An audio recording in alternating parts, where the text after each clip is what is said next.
Okay. Now, I was trying to avoid this because I will be sort of turning pages and so on. And anyway, this is my own cooking. It is my great honor to welcome Alain Mabanckou. And also, I'm very delighted that we have such a great audience, and thank you very much for coming tonight and for attending this session with Alain today. Alain just landed yesterday in Hong Kong, yesterday afternoon, 6 p.m. So I'm sort of tempted to ask him first, how does it feel about it, and whether he has first impressions of this city in the middle of summer, the steamy Hong Kong. Alain? Thank you very much. For the time being, I know more about my hotel than all the city. So I'm going to try to do my best in order to visit the city. And this is your first time? This is the first time, and people look very, very helpful. Very quiet. You were very impressed by the MC presentation, right? By the presentation. Thank you for our presentator for allowing us to be here. In any case, I would like to thank, by the way, all the organizers and the French part and the Chinese part for that invitation, which is a great honor for me to be here for the first time and trying to discuss about Africa, about literature, with one of the greatest professors in France here in Hong Kong. Thank you very much. I had the idea of sort of proceeding in a very simple way, helping ourselves with chronology. Taking into account that Alain is with us today, why not going back in time and look at this amazing itinerary of this writer, who is among the, I gathered that on Wikipedia, by the way, who is among the 50 most popular French writers nowadays. This is quite an achievement, right? So, Alain, you were born in Congo, Brazzaville, not to be mistaken with the greater Congo-Kinshasa. And that was in 1966. So you can calculate Alain's age. Actually, you weren't supposed to give my age, huh? Yeah? Africans are ageless, so just... That's right. And Congo, Brazzaville is a country in central West Africa, about 4 million inhabitants, which is not huge, right? And for an area which is about equivalent to Italy. So you see, the half the population of Hong Kong for an area which is pretty huge. And two big cities, I would say, Brazzaville and Pointe-Noire. Pointe-Noire, where you were born. I was born in Pointe-Noire, which is, I guess, the best city in the Congo. And I know that a lot of people from Hong Kong went in Pointe-Noire because of the sea, because of economical reasons. And Brazzaville is the main city, the political city, where all the government is. And I liked Pointe-Noire because all my youth, all my remembrances are over there. And it's a city which is nice to live in. And I was born there, I grew up there, and I went to Brazzaville when I was like 19 years in order to like go to law school, but after that I went to France in Paris Yeah. to the Yeah. law school. And one last thing we should say about Congo is that this country gained independence from France in 1960, right? Yeah, we were colonized by France, and then we gained our independence here in 1963. Because in the 60s, all the African countries were like fighting in order to get the independence. So we were free in 63, and I was born 3 years later. That means that I'm a kind of son who was born after the independence. So now I'm still dealing with the problem which belong to that period before my birth. And that's how is Africa right now. Africa is suffering a lot because of what we did before the colonization. So being born in the 60s does mean that you were born in a free country, at least on paper, because it wasn't that free. Because once the French people left, came the dictatorship with the current president. As you know, our president in the Congo is there for like 32 years, when I was 13 years. Yeah. He became president. He was about 36, right? 36 years old. Yes, he was 36 years. Denis Nguesso. Yes, right? he's still there. And he was actually younger than Macron this year. So. All right. So you said in many places that your childhood was a very happy one. Mm-hmm. It was very happy. Maybe I didn't know what was going on around me. Right. Yeah. When you are a kid, as long as you have something to eat, as long as your mother loves you, your father loves you, you will feel like you are the happiest kid in the world. So I was the only kid at home. So when we would eat with my mother, so I was in the middle, like a referee, giving the salt to my mother or giving the pepper to my father. So I was that kind of kid with two mothers, because at that time my father had two wives, which is not... We'll have a chance to come back talking about your mom and dad and, talking about your novels later. You were happy, but nevertheless, you choose to leave Congo at the age of 22, and you headed to France to study law. Yeah. It wasn't that I did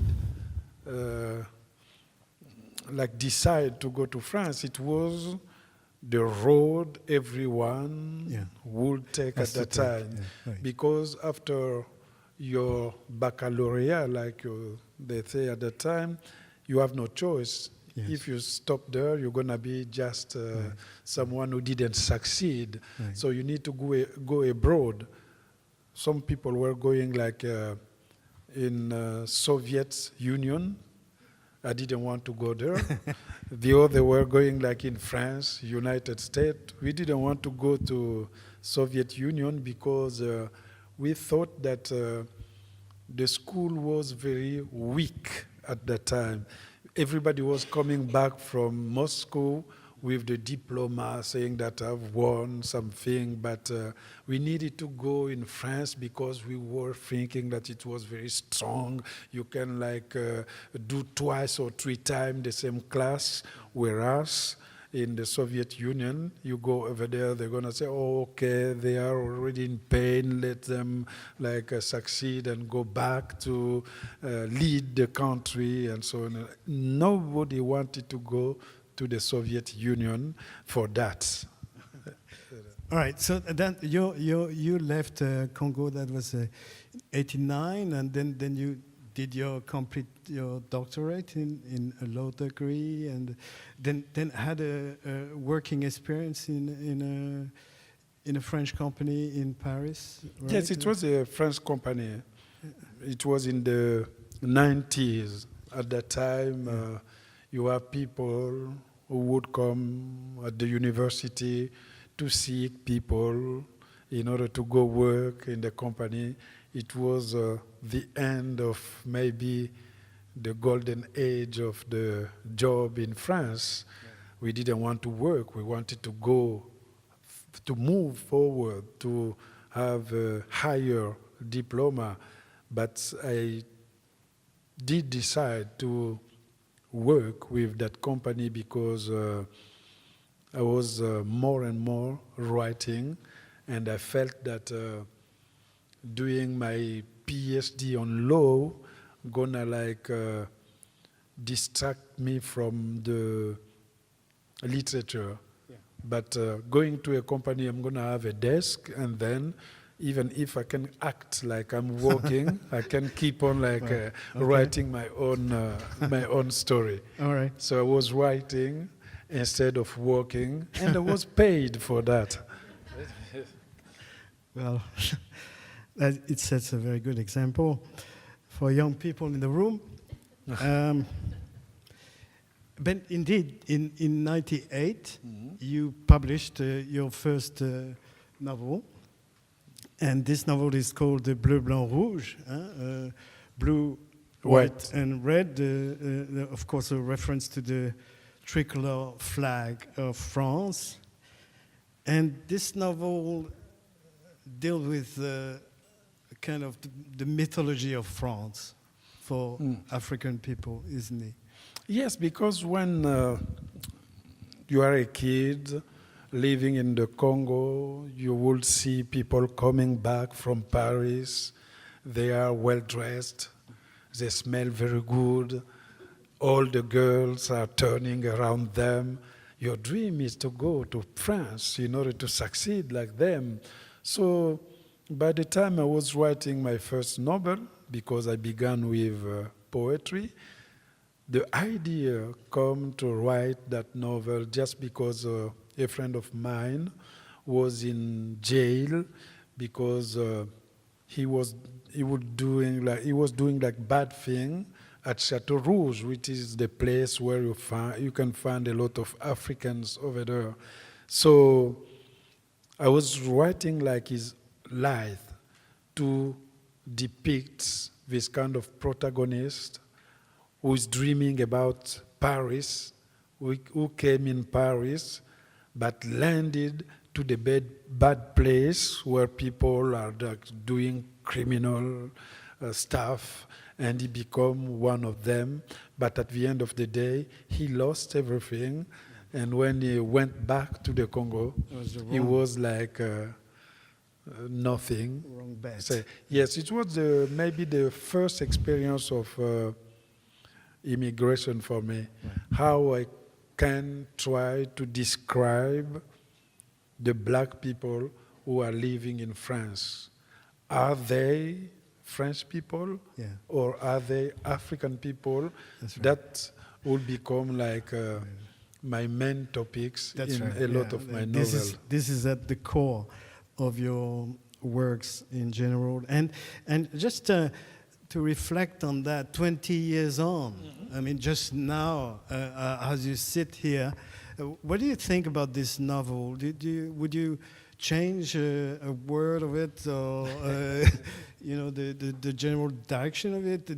Are the things that changed or evolved? It was my first novel, so reading it now, I feel like I wasn't ready, but it was okay. But sometimes I say it's very bad, and all of a sudden you have a student who is doing a PhD in Boston is saying, I like this novel, and all of a sudden I'm very glad someone is learning that novel. But reading that novel, I'm very surprised to see that I did put everything in it And all my novels later would like take something from that novel. Right. So I'm very, very convinced that if you want to understand a writer, just read his first novel. You're gonna see that he puts everything in it as if he thought that I'm gonna disappear, so I have to put everything there so that I'm gonna be in peace with God. Okay. 2002, you've been sort of living about 10, 11 years in France.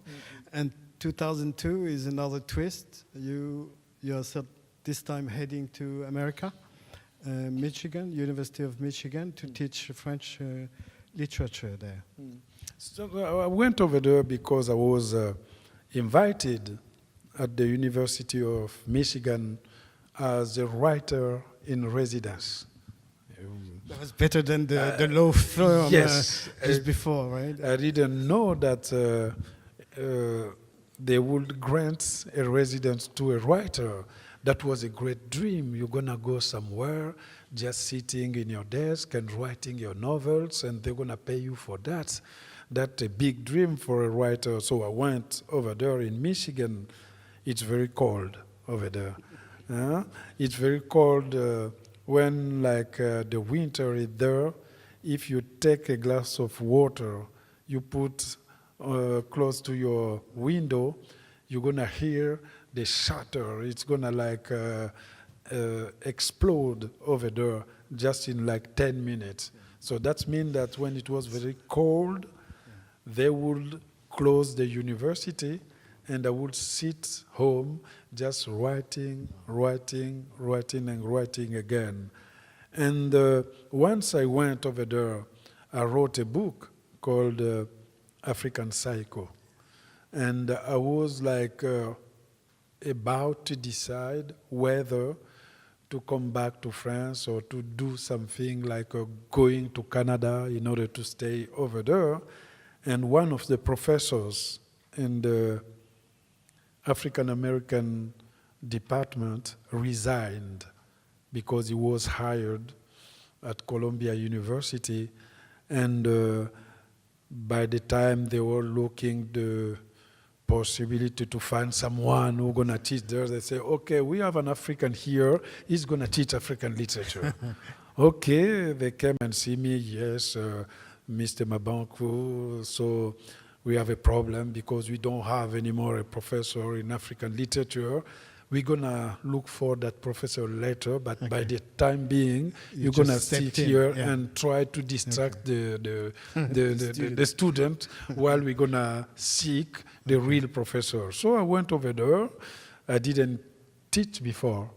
So I went to a class like a student, seeing how the other people or the other professors were teaching.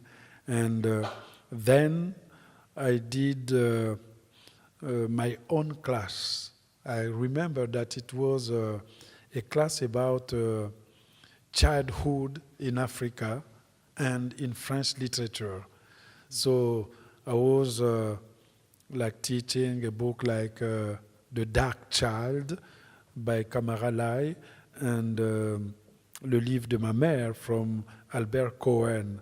I was trying to explain to American people how Africans perceive the mother, what is the place of the mother in an African society, and what is the place of the mother in European society.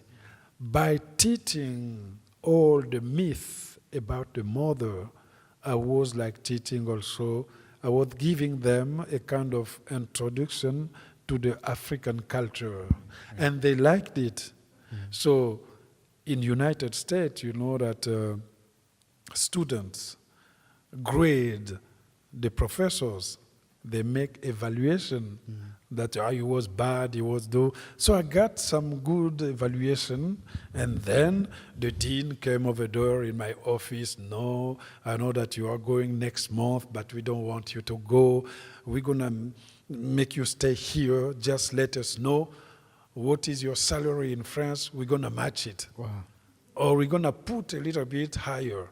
I said that, oh, so I'm going to be teaching that today? Yes. So I'm going to have the same office? Yes.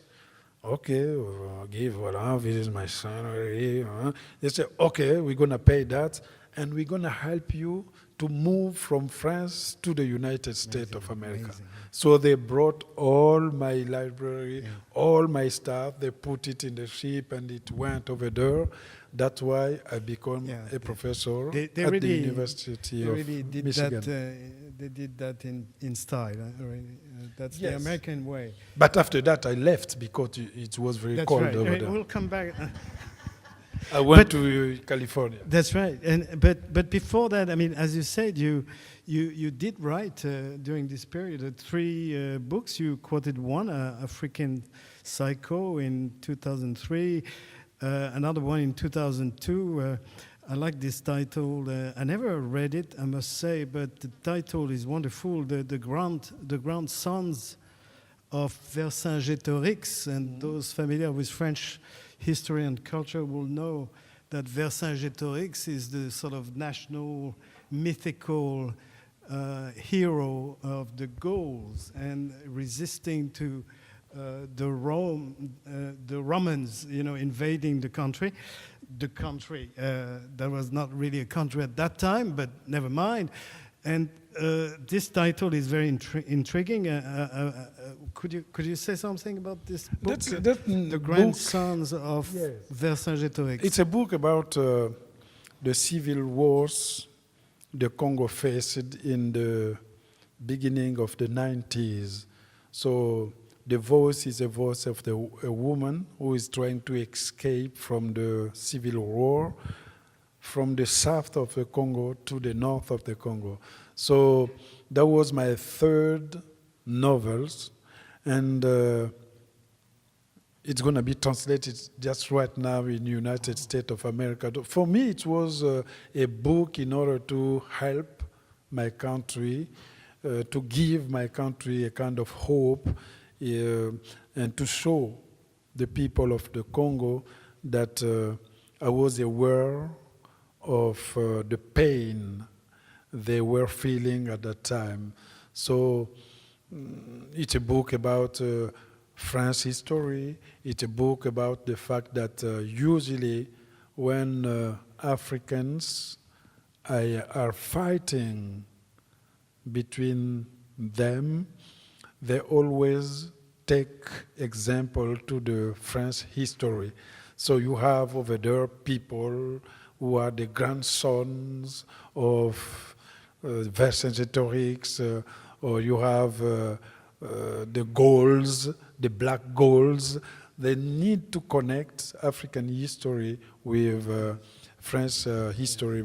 That's normal because France is still in France, in the Congo, and we never cut the link about the fact that we don't have our history written by ourselves.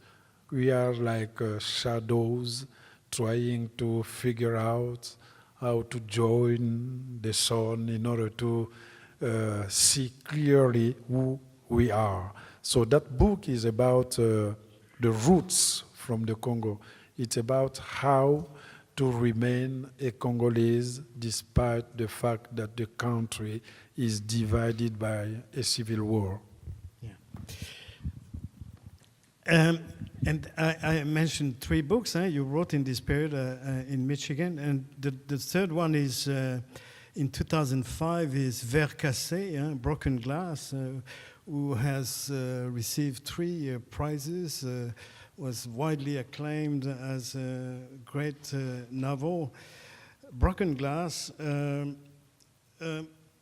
it is again a story about yourself and your experience, and I mean, one of the typical places I found in your novels was also was the bar, the bar where people drink and people will socialize, and what is the significance of this place in this particular book and perhaps in other books for you? What is a bar? Yeah, actually, the Broken Glass is the last book I wrote when I was living in Michigan. I wrote 2 books over there, African Psycho, and I began Broken Glass, which I ended when I went in Cameroon. It's all about that bar in which someone who is trying to tell the lives of the other people. So he lives in the bar, he drinks there 7 days, 24 hours, that the place, the bar never closes, and he's there telling the story of the people. And it's meant to me that if you go to Africa, if you want to know how people live, how people act, you have to go in the bar, you have to sit there. You're going to see some people with PhD trying to explain the world, trying to change the world.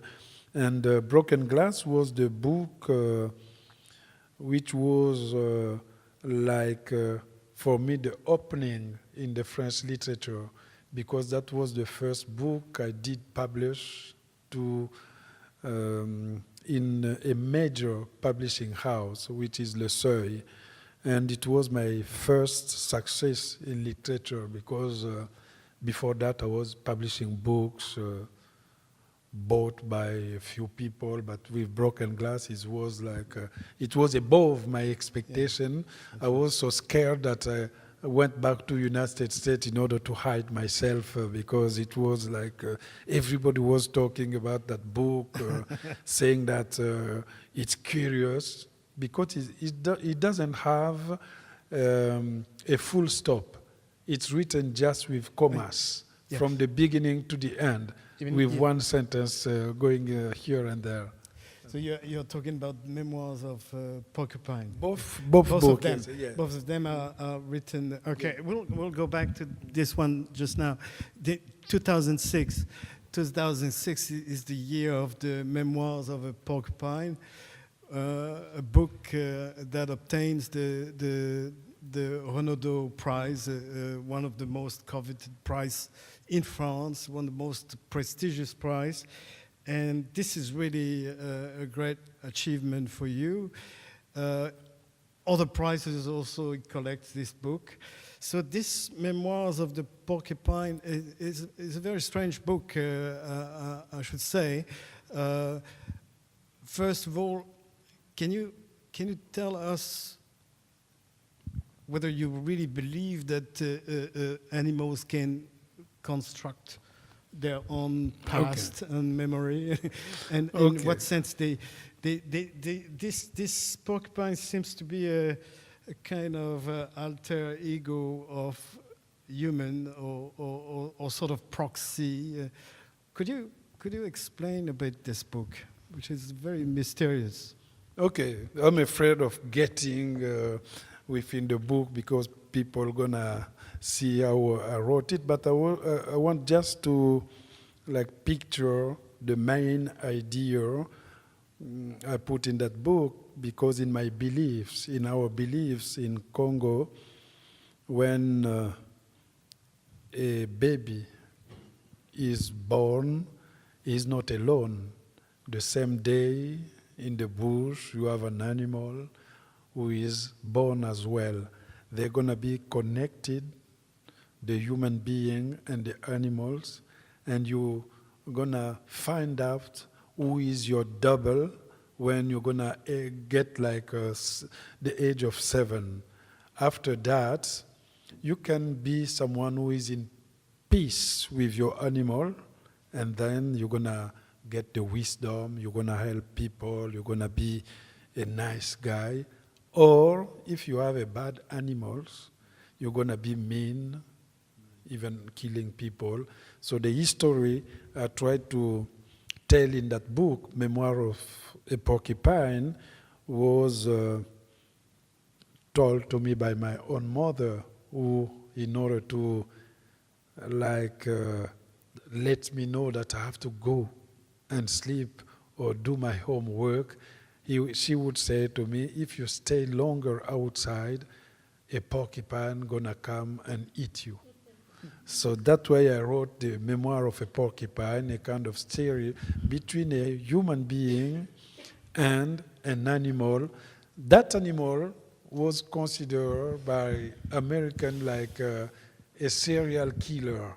But we needed to understand why an animal is killing. Is it because there's a connection between it and the human being? It's just a kind of fable from the Congo, and it's one of my books in which I try to go back to the African tradition on how to tell a story, on how to explain our own reality in Africa. Yeah, and about the style, you just touched on that. A book written with a text written with only commas, no periods, no colons, semicolons, no question mark. The text is broken into paragraphs, and so what sort of effect you wanted to render here? I wanted to be close to the oral tradition from Africa. I want to be close to the way my own parents or my own grandparents were like telling me the story. You know, when you are speaking, when you are trying to like tell a story, you don't realize that you are using all the punctuation. I want to be close to the story, which is just going and going again. I didn't want to be bothered by the punctuation, you know. A full stop is not good because it's going to stop your idea.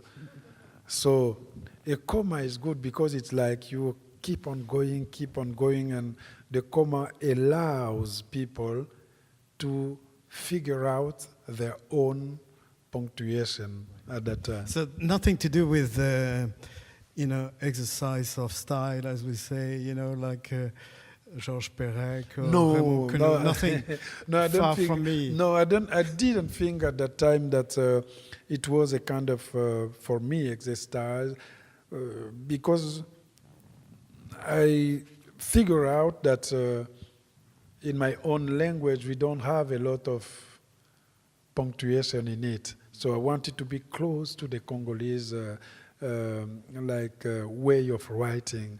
Even before Perec, it was already used. Before Perec, if you go to Latin American literature, it was used already. So it wasn't a new way of writing, but for me, it was a kind of challenge to write something with the freedom of my own way of testifying the history of my tribe, Bembe, from the Congo. All right, so moving on, 2007. 2007 is the year when your complete works of poetry are published by a very well-known publishing house in France, Le Seuil. Mm-hmm. Can you tell us more about your writing of poetry? You started with poetry, you said before. You studied French with the great poets. And are you still writing poetry, or was that the end with this book? Yes, I'm still writing poetry, and I've published a new book of poetry, including in my all poetry body of work of poetry, which is now available. But I think that I'm still a poet, even I'm writing novels. So I don't think that nowadays we have to seek the poetry just in the book of poetry or a collection of poetry. when reading great writers, we will find poetry in it. It's just there. It just moved from the book of poetry to get in play, to get in novels, to get in short story.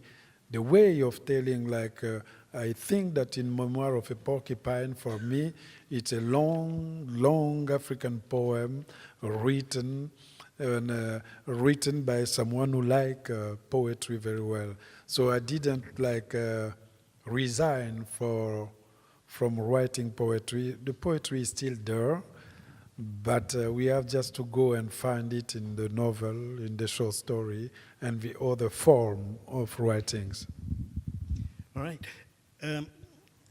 2007, still the same year, there is also a very interesting event happening in the sort of the world of French literature. It is through a manifesto published in Le Monde, and this manifesto is called a Manifesto for a World Literature in the French language. And you were among the main proponents of this manifesto, and this was also signed by 44 very prestigious writers. I can quote some of them. Of course, Jean-Marie Gustave Leclésio, Maryse Condé, Anna Moy, Édouard Glissant, Éric Orsenna, Boualem Sansal. I could go on like that. What was the significance of this littérature monde, as you called it?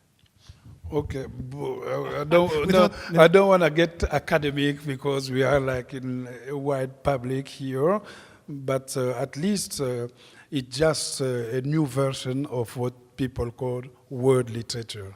We wanted just to free the African literature written in French, or the literature written in French by people who are not French, like me. I become French later, but even if I have the French passport, people are gonna think you were all the time that I'm doing African literature. Yeah. So that was one of the questions. The main question is, what is now the French literature? It is the literature written by the people living in France who are white, or the people who can live in France or in United States who are black, yellow, red, rainbow, writing in French. So we just wanted to let to know to France to stop doing discrimination in literature. They have to act like in English literature, in which you're going to find Salman Rushdie, Zadie Smith, Anis Qureshi, I don't know, Chimamanda Ngozi Adichie, without any difference. But in France, we still have people, when you say French literature, they're going to think always just, French literature, it's Mathias Sénard, it's Franquinos, it's Welbeck, and it's not Amadou Kourouma from Ivory Coast, Léopold Sédar Senghor from Senegal, or Bernard Dadier for Ivory Coast again, or Édouard Glissant. A lot of French people think that Édouard Glissant, Patrick Chamoiseau, who are from Martinique, are from another kind of literature. They are French. Martinique, Guadeloupe are French departments. I saw last time in a big bookstore in La FNAC, it was written foreign literature and French literature. So French literature, of course, you have everybody over there, Modiano, Leclésio, everybody. And foreign literature, you have Édouard Glissant, Patrick Chamoiseau, Alain Mabanckou. We are like, that's what we were fighting about, that academic discussion, but it was in 2007. We were young, we wanted to fight, and we fought, and we won, and all of a sudden, okay, we are trying now to bring French literature somewhere else with all the colors. We don't care if someone is black, white, green, or I don't know, Michael Jackson, but it's gonna be there. Yeah. It's gonna be French literature. In short, you just want to be a French writer. Not that I want to be a French writer. I want to be someone who is writing in French. That's right.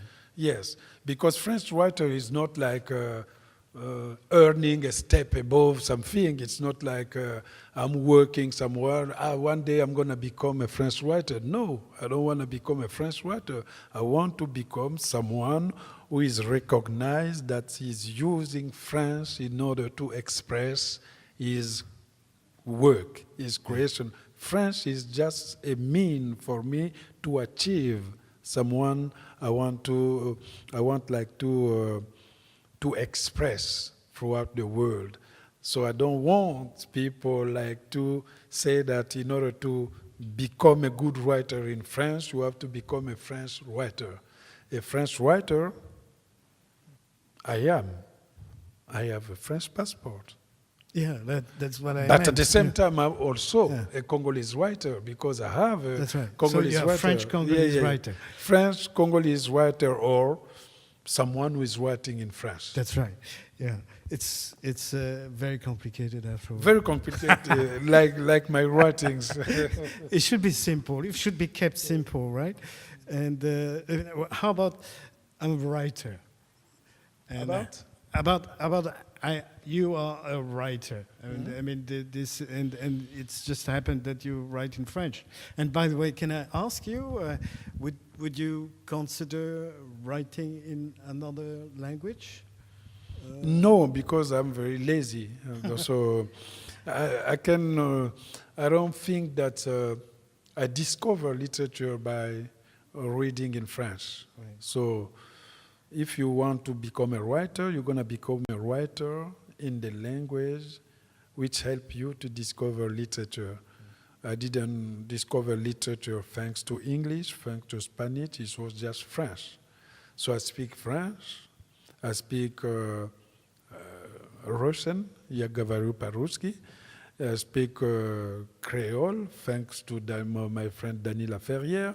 And I speak 7 African languages. So it can help me in order to write something, to give.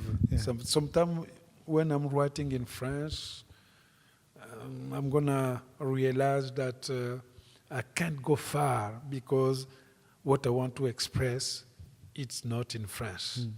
Then I'm going to pick something in the other language, which is Bembe, Teke, Lari, Vili, Dondo, the 7 languages, African language, and I'll bring it in French language. Of course, when the French people are going to read, they're going to say, oh, it's a nice image, it's a nice parable. For me, it was a struggle. I'm just someone who is trying to help myself to express accurately my thoughts. Okay. All right, moving on again. 2009, you published Black Bazaar. That was translated in translated in English in 2012. And it's a very fascinating novel set in Paris. And the narrator is named Physiologue, which is roughly translated in English, pathologist. That is a person who display a deep appreciation of female buttocks. So the name Physiologue is also a sort of aficionado. He loves dressing up. Yes, it's a kind of parody. You know, in Africa we like giving names to people. Someone who like ties, like you, they're gonna say cravatologue. So someone who like ties, someone who like beer, beerologue. So I tried like to remain in this kind of French, close to the African Congolese cities over there. Black Bazaar is a book about life in Paris, how the black people in Congolese people like living over there. They don't have money, but they are well dressed. They have shoes which is like about €1,000, but they're gonna buy that even if they can't afford to pay the rent of their own house, but they wanna be very well dressed, very thin, and they are called sapeurs. The sapeur. They tried like to impress people. Yeah. And when I wrote Black Bazaar, at the same time, I did produce 2 albums of music with a band. I didn't dance, I didn't sing, but I wrote the songs and I did the clip at that time in order to show people what kind of ambiance, like they say, people of Congo lives over there. Right. You have an example of this clip to show? Yeah, we put it That here, would maybe. That would be nice. It's a very short. So that you're going to take a break. So that the title is Black Bazaar Phase A, which was a clip, official clip. So you can see some view. We do have some view over there.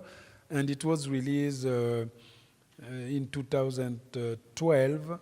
I did produce, I wrote the song, and you can see the life of a sapper here.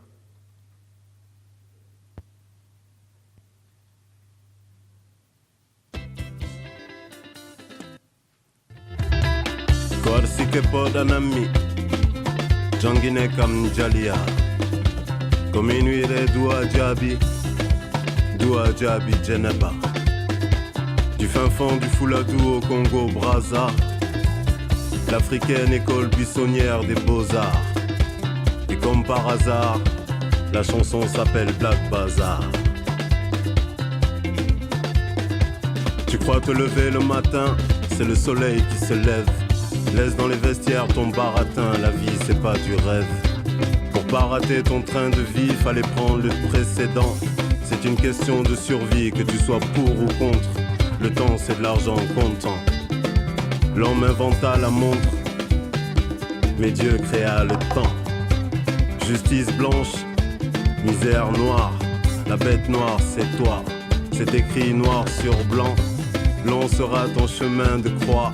Et ta peau restera noire malgré ton masque blanc. Sorti droit de la black mafia, promet sur la blacklist. Paumé dans le blackout, je joue au blackjack. J'écoute Paint in Black, les doigts sur le Blackberry. Je flingue le black cowboy, bien coiffé, bien rasé. Sakuba, Sakuba, bien coiffé, Sakuba, Sakuba, bien rasé, Sakuba, Sakuba, bien parfumé. Sakuba, Sakuba, Costume sur des mesures, Senga Luketu Yaya, chaussures coco bien cirées. Senga Luketu Yaya, Merco tout moupia, cabriolet, Senga Luketu Yaya, Black Bazaar, Senga Luketu Yaya, Binangwa Suma, Black Bazaar, Binangwa Suma, bien parfumé. Costume sur des mesures, chaussures coco bien cirées. Merco tout moupia, cabriolet, mes comptes bancaires à découvert. Jalia Jangintake, Senga Luketu Yaya, Kojine Jikei Dinimi, Senga Luketu Yaya, Suleiman Diamanka pour vous servir.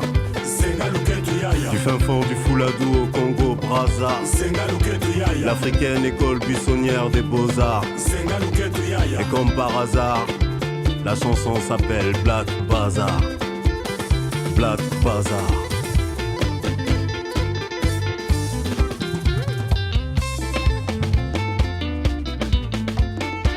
Ndeysaan. Sakuba, Sakuba, Alain Mabanckou, Mambo Malebu Kidi, Sam Chintu, Sakuba, Sakuba, Modogo Abarambua, Mambo Malebu Kidi. Black Bazaar. Black Bazaar. text from Alain Mabanckou. We can give a round of applause. Merci. So that was the lives I tried to explain how the Congolese people like to wear, like to be. So I create a kind of band in which I have all kind of musicians, drummer, guitarists, and so on. Though they played a lot throughout Europe, Canada, they were invited everywhere. So it was for them a good success over there, and it helped people to understand why people like to be like sapper, smart, and dandies. It's a fascinating character of Congo. And I'd like you to say just a word about how do you link this tradition in Congo with the past, the colonial era? In what sense there is a link to be made here? In the past, I think that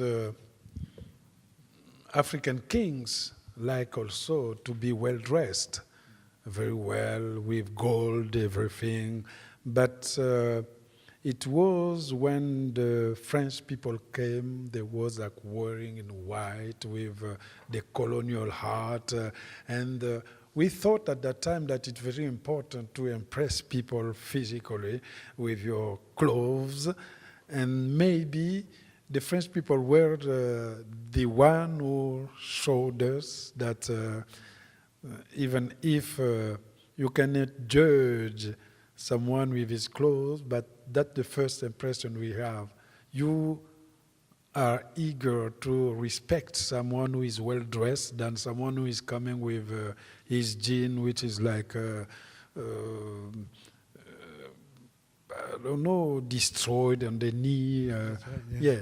So it's a colonial idea that the clothes can. But with a twist of irony, I mean, I suspect. I mean, it's just like we are, poking fun at those colonial figures of the past in a way.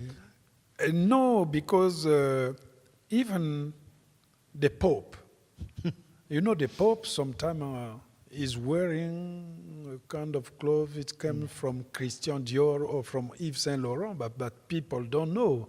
They think that it's just a Pope clothes. No, it's from Givenchy, Gucci, Yves Saint Laurent, Giorgio Armani. I saw that with one of our cardinal in Congo. I was curious, so when I went to the church, I go and see it was written here, Emmanuel Ungaro, which is like one of the Italian stylists. It's very expensive. So Congolese people think that it's very important to be a sapper, someone who is wearing expensive clothes. They wouldn't go even, they would skip lunch or dinner or even, they don't care about dinner as long as they are well dressed. That's right. That's okay. Because if you are well dressed, people are going to say, oh, Grand, you are well, yes. And you're going to eat even later just a bread with sugar, with water, and it's okay. Yeah. The next day is to come. So you need to save money in order to go at the Champs-Élysées or Faubourg Saint-Honoré to buy the clothes and the shoes, sometime with a kind of, you have the shoes which can cost like 2,000 euro with the crocodile style or anaconda style. You have everything over there. Okay. All right, we are sort of approaching the time limit. So moving on to 2010 and 2013. I mentioned these 2 years because this is the year of publication of 2 books which have definitely a sort of, your life in it, more than any other perhaps. It's clearly yourself in them. The first one is named Tomorrow I Will Be 20, and that was translated in English in 2013, and the other one I was alluding to is in 2013, The Lights of Pointe Noire, which is a book written after your coming back to Congo 25 or 23 years after you left. And of course, there was a recollection of your past and your mother as well, who passed away in a long time ago, 1995. Yeah, actually 2 books. One written about my childhood when I was 10, 11, that tomorrow I will be 20, dreaming about what I'm going to become when I'm going to be 20, and trying also to depict the Africa of the 70s and the early 80s. And the other book, The Light of Pointe Noire, which is like the adult book of someone who is going back home and who discovered that the distance or traveling a lot throughout the world creates a kind of separation between him and his own people over there. And I think that it was for me important to write those books, to give a voice to a kid. In tomorrow I will be 20, and to give a voice of nostalgia to the adult in The Light of Pointe Noire. Those books were very connected to my own life with the real names of the people living or died already, but everybody was there. It was like 3 or 4 years in which I stopped like writing just fiction. So the return in the fiction was in Petit Piment, which was translated by Black Moses here. Black Moses, which is connected with the 2 books because, once again, here you have an African, he is a kid, you're going to see he's growing and trying like to protect all the prostitutes in the Congo, because I grew up in the neighborhood in which we had a lot of prostitutes, and father would say to us to respect prostitutes as we respect the other people. So Black Moses is like not only the return to the novel, but it's another way to describe the behind of scenes of my own childhood. So even if it looks like a fiction, but I have a lot in common with that character called Black Moses. Yeah. He looks like me. He's the only kid, yes. Even if he was lost. But we're going to see now how the communism is trying to destroy the family in Africa, and how someone who is going to step up like the Robin Hood of the tropics in order to save the widow, the orphan, and the prostitutes at the same time. Yeah, Black Moses had to recite and learn by heart the speeches of the president. He had to also reflect on some thoughts of. Let me quote one which I really love. This is a quote from Jomo Kenyatta, the then president of Kenya, and he said. And Black Moses is then supposed to reflect on this. He said, when the white man came to Africa, we had our land, and they had their Bible. They taught us to pray with our eyes shut. And when we opened our eyes again, they had our land and we had their Bibles. I mean, I love this quote. I mean, you can say things about, you know, those communist regime, I mean, scientific socialist regime, but this sort of quote. Yes, it's the the parts of the religion in our lives in Africa. So when Black Moses is quoting Jomo Kenyatta's like that, it gives all the philosophy of the book. It explains that during the colonization, you have always the priest, the religion, who came there in order to explain to African, don't worry, even if you are suffering, you're going to deserve the paradise. You're going to be beaten. You're going to be killed. You're going to be in slavery. It's okay. When you'll go to the heaven, you're going to be someone great. In order to give the African the habit to accept to be beaten, they needed the religion to explain that. And Jomo Kenyatta wasn't someone to accept that. Neither my character, Moses, who was anger against not the white people, but against the black people who act like white men in Africa.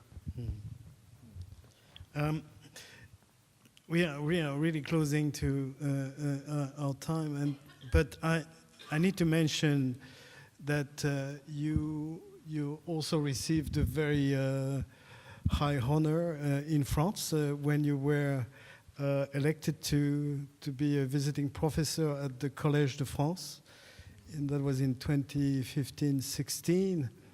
And there you gave a sort of inaugural lesson, which was entitled "Black Letters from Darkness to Light." There was a sort of wide panorama of African literature, wasn't it? Yes, it was a kind of panel, a kind of classes I wanted to teach in order to make French people to get to know African literature, because that was the first time that the Collège de France allowed or gave to a professor who is not professor like they wanted him to be in France, but who is writer, because Collège de France people would kill their mother in order to become a professor over there. Right, yeah. So I didn't request, I didn't apply. That was the chair of artistic creation. It had yes. nothing to do with literature itself, in a way. And no, you turn it into... You can actually put what you want. Anything. Because yeah. artistic in Anglophone world, it's literature, it's every kind of art. So I decided that it's going to be African literature, because they never teach literature, African literature over there for centuries and centuries, because it was created in the 16th century. And from the 16th century to the 2015, there was no African literature over there. That's why when I was teaching, it was full of people, sometime close to 1,000 and 1,500. So it was very important for the African to go there and for the French people to get to know and respect literature coming from Africa. There are many things I would like to talk about with you. I'm also, I should mention as well an essay, because you're not writing. Maybe you have one or two questions over That's there. right. So there are questions. Maybe we'll take a couple of minutes for questions. But Just can you say just a few words about your 2012 essay, which is called? I mean, we talked about novels, but what about this? This is called "The Tears of the Black Man." Could you say a few words about this essay? Bon, Le Sanglot de l'Homme Noir, I would like, but it's not translated yet in English, so I guess that we're going to maybe increase the desire to read the book. That's right. In French? Yeah. In French, they know because they can come to the librairie, parenthèse. Let me make a kind of advertising. Everybody, librairie parenthèse is always over there. It's one of my essays because I'm dealing with the Black French identity. So I wrote 2 books about that. Le Sanglot de l'Homme Noir, which is not translated.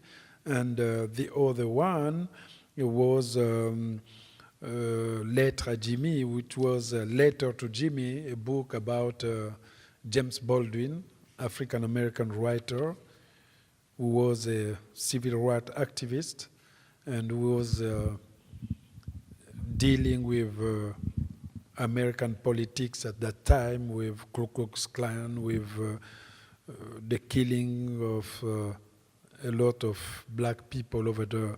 So usually in my nonfiction, I often point out the question of black identity in France or in America, but more and more in Africa too, since with my friend Waberi, we are writing a dictionary of African cultures and its diasporas. So then we're gonna explain to those who doesn't know a thing or two about Africa that they can read that book in which we're gonna explain every kind of situation. So that part of my other job, to write nonfiction in order to help people to understand the complex culture of the black continent. Black continent. Yeah. Yes, sure. Can we ask? I mean, I'm now inviting questions from the audience. If you have any questions, don't hesitate to raise your hand. Yeah. Hello, thank you so much for being here today, Mr. Mabanckou. 2 questions, one which is more intimate than the other. Intimate? Yeah. I'm scared. You can be. No, it's regarding the thing you were saying about in Africa you each give yourselves names, like the cravatologue and the faisologue. Did you have one as well? Yes, I had one, but it's very complicated. It's a small banana. Oh. That's why, because I have 2, my name is Alain Michel Mabanckou. So Michel is the name of one of my character in Tomorrow I Will Be 20. But nobody knows that my other name is Michel. I didn't use it when I was in the Congo because Michel means in Bembe small banana. So my mother would call me, small banana, go there, small banana, come here. So I was angry against the name of Michel. So when I wanted to write my novel, my own childhood, I said, if I put Alain, people are gonna go straight and say, it's him. And then I put Michel in order to save all the people who have that kind of name in the Congo. Then they're gonna be proud that someone can use that name and be a main character in a novel. So know that maybe the next book I'm gonna write, the title gonna be Small Banana. Hope that you're gonna read it. Of course. My second question is more political. Yeah.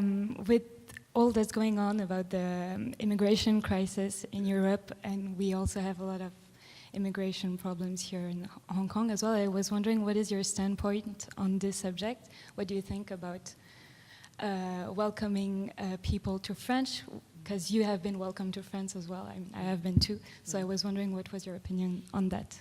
Thank you very much. Thank you. I think that we need to keep on welcoming people. And so far, I was welcomed here. I get in Hong Kong without a visa, whereas even going to Gabon, which is an African country close to mine, I have to bring a visa. Going to Cameroon, I need the visa to pay. So coming in Hong Kong, I came here. I was even surprised that it was quick at the airport. People were there, go there, do that, do that. Some people wearing a mask, it's okay. And I went over there. So welcoming is good, but at the same time, I know that in Europe, they are trying to depict the migrants like an enemy.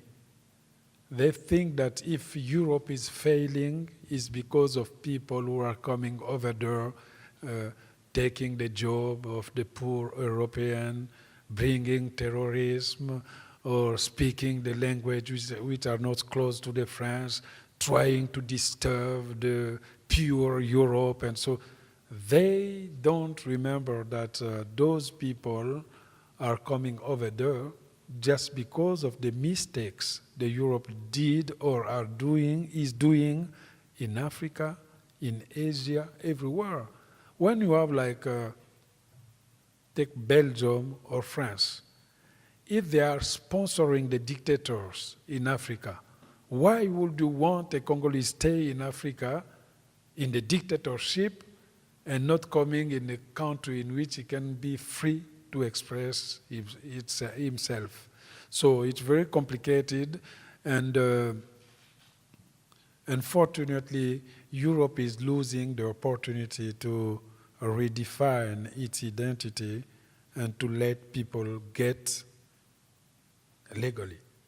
Because the more you're going to close your door, the more people are going to say, what is in his house? They're going to knock every time.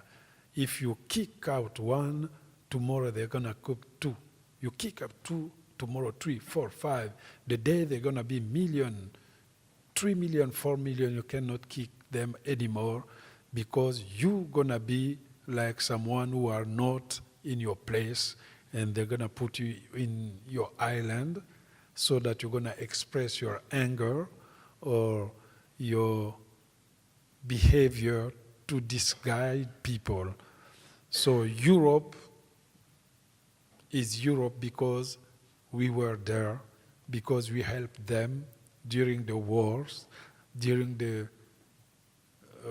rebuilding of the nations because of the occupation, because of the crisis in the 30s, because of the catastrophes, because of the fact that they needed black people to come to the French army to defend the French Empire. We still have in the Congo the house of the ambassador. It's called Case de Gaulle. That's the place de Gaulle went in order to reunite all the army and to go fight the German people over there during the occupation. But when they teach French history, they often speak of the General de Gaulle speaking from London, what they call l'appel du 18 juin. They never speak about l'appel de 44 in Brazzaville. So that's the difference. So my goal is to try to convince French people that our history needs to be included in the global history of France. That will be one of the success we will be proud for a long time. Thank you. It's been so nice to have you here. Oh, thank you. You mentioned that if you want to know more about an author, you should read his or her first book. What would be your advice for someone who's hoping to write their first book? To read my first book. Now, what would be your advice for someone who's hoping to write their own first book? Ah, okay. I think that usually Someone who helped him to write his first book. That's crazy to give an advice for a first book because actually, I don't know. Because I don't even remember at what time I began to write that first book. The simple advice is to say that, to let him know that just write what is coming in your mind. Don't be your own censor, trying to say, oh no, I cannot write like that because Victor Hugo is above, because Marcel Proust is above, or Beckett is above, or Moyan is above, or Gao Xingzhang is above, excuse me. And, you know, so just write what is coming over there, because the real difficulty is not to find what to write, is how you're gonna work on the first draft in order to make it become a real book. Once you have written like 300 pages, you have to read it again in order that to say, oh, here and I'm to do that, you have to reconstruct it, to rebuild it. So I think that you have to write and write again. Just put everything you have there and try to build the house after that. Usually people stop writing because they don't have this kind of resilience, this kind of composure, like to say that sometime you're going to be sad because during 3 days you think that it's just nothing, it's bad, you don't earn, you are not a writer. And just keep cool because the fourth day you're going to act like you are a genius because everything looks good. You are in a good mood, and then you're going to write something. Even I'm writing a book, sometimes I'm reading it, it's not worth it. I put it just because, aside because that day I'm in a bad mood. But tomorrow, after drinking a good wine, red, or seeing something which is good in the sky, I come back to the same manuscript, I'm going to say, maybe this is my masterpiece. Even it isn't.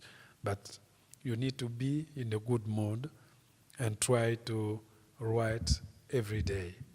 Because if you write today and 3 months later you want to continue, it's not the same novel. If you have the idea to write today, don't delay. Don't say that, oh, I'm going to take 5 days to go to Macau, then I'm going to be in the island by myself with birds. No, you have to write it right now. Even if you have to sleep at 2 a.m., do it. Because if you don't do it, it's not going to be anymore a novel. Voilà. Hello, Mr. Mabanckou. Once I heard that the philosophy, education, and the discussion atmosphere is very popular in France. So is it also popular in Africa and other places which is French occupation, as you know that? Yeah. Mm-hmm. Yes, because maybe that the good thing we took from France, the respect of the culture, the fact that we have to succeed by going to school, by reading great novelists, by admiring great philosophers, Montesquieu, Rousseau, Deleuze, and Foucault, and so on and so on. It was a kind of competition for us, challenge, to get to know the French spirit. We were lucky because French people didn't learn a lot about Africans. So we knew who we were. But at the same time, we were learning the history of France, learning all the philosophers, and becoming maybe very strong once we get in France. So we did take from France the taste of the culture, the proudness of being someone who is very smart spiritually. So that may be some credits I need to give to France, and I never hide that. Voilà. Thank you. Attends, professeur. Il nous reste 50 minutes. OK. Les derniers? OK. Thank you for. I want just to ask Alain Mabanckou, the time you are writing, which public are you focused on? Because I know like Zamenga Batu Kezanga, the time he's writing, he can write like old people, sometimes the one who they never got school, they can read and understand. As it seems for you, or for you, it's only the people they are study and they can understand your writing? No, I think that when I went to the Congo, they play my book Broken Glass in Lingala, because they can make a play here in Lingala to allow people who didn't go to school to understand. But at the same time, even if someone didn't go to school in the Congo, he can understand French. So that's why usually all my book, I read them in a kind of CD with people with disease we cannot see or can hear the voice. And the CD can be played in Congo by the radio, at least when I was welcomed over there, because nowadays I don't think that they're going to allow that. So it's popular anyway, but Tuzenga is very popular over there.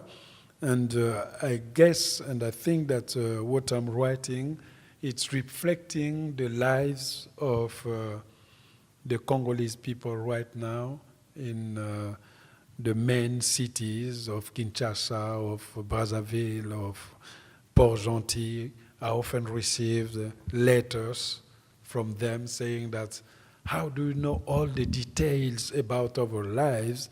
I said, just because you often tell me all the details, and I have just to put it in the book. So it's closed, it's written in French, but I know that if you try to see closely, you're going to find the rhythm of Lingala, of Bembe, maybe of Teke, maybe the next time Chinese. I'm going to try to put Chinese too in my book, because China is in the Congo.